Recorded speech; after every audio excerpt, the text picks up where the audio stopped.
still peeks over my shower curtain. I know you think I've lost my marbles, but it's true. Trust me. I've seen his ghostly rotten face there every single time I shower. It started a few months after he died.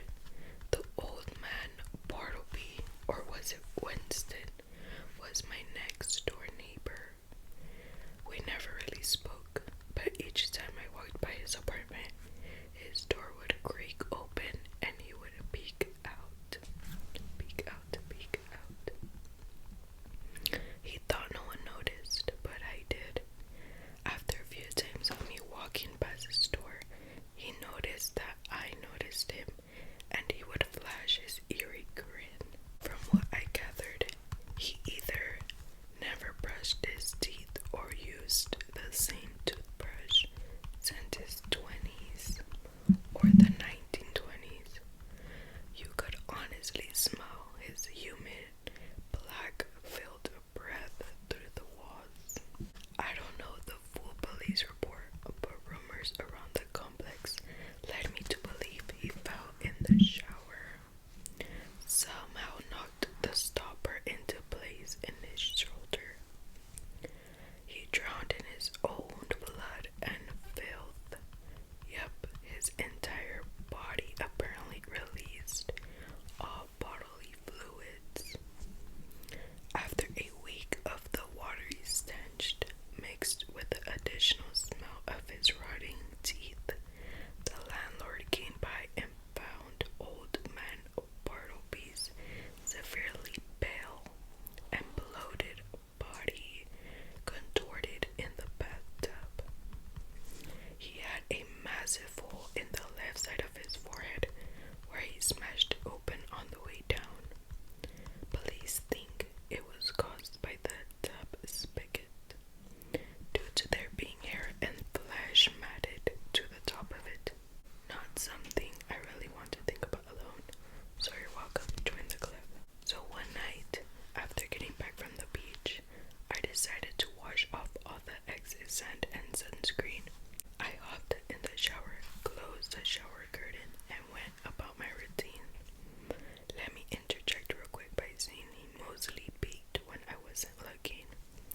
Whether that be when I was washing my face, my hair, pretty much any act that would involve me avoiding getting any soap or water in my eyes. So, I was in the middle of washing my hair, and I started to smell something familiar, something vile. I glanced up, and there he was staring at me. I thought I was seeing things at first. I finished washing the soap out of my hair and my eyes and looked again. He was still there. It seemed like just a silhouette at first, but I could tell it was him. That's when the details came into focus. In what seemed like time-stopping fear, I saw everything.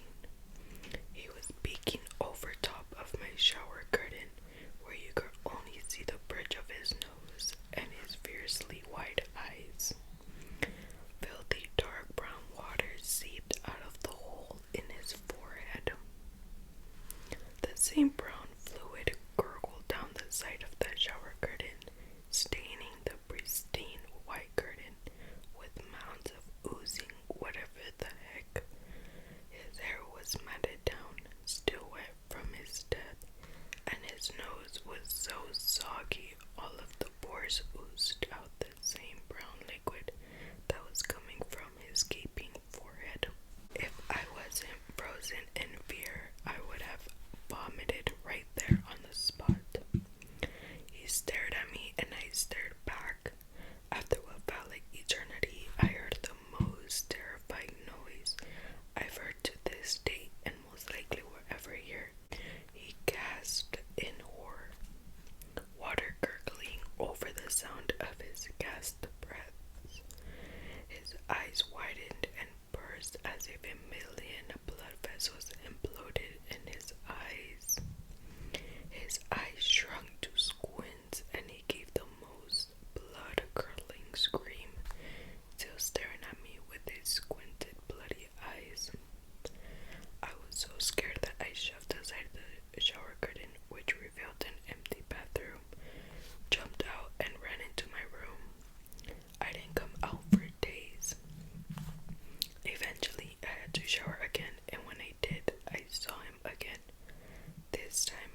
honestly thought of breaking my lease. Unfortunately, not an option. I told my friend about, but she seemed skeptical. She wasn't the type who believed in ghosts or specters or even Bigfoot. If we're honest, she thought it was just work stressing out my day-to-day life. I knew that wasn't it. I knew I was seeing the old man.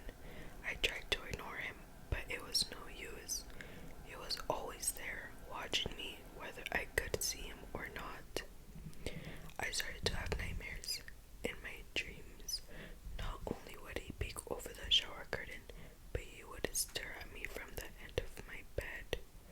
Lately, in my dreams, his long, smiley, bloated blue arms would slither under my sheets towards my feet.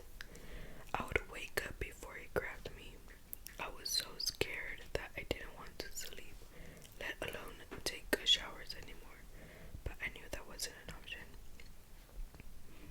One holiday weekend, the power went out. It was the first time the power went out since old man Bartleby's drowning death.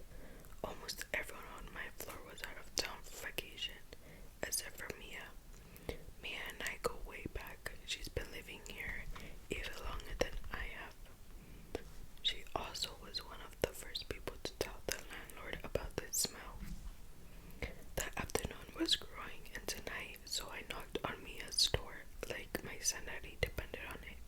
She answered, and after some small talk, she agreed to come over for a couple hours. Mia helped me light all of my almost waxed out candles. We put them everywhere: the kitchen, the bedroom, the hallway, even in the bathtub itself.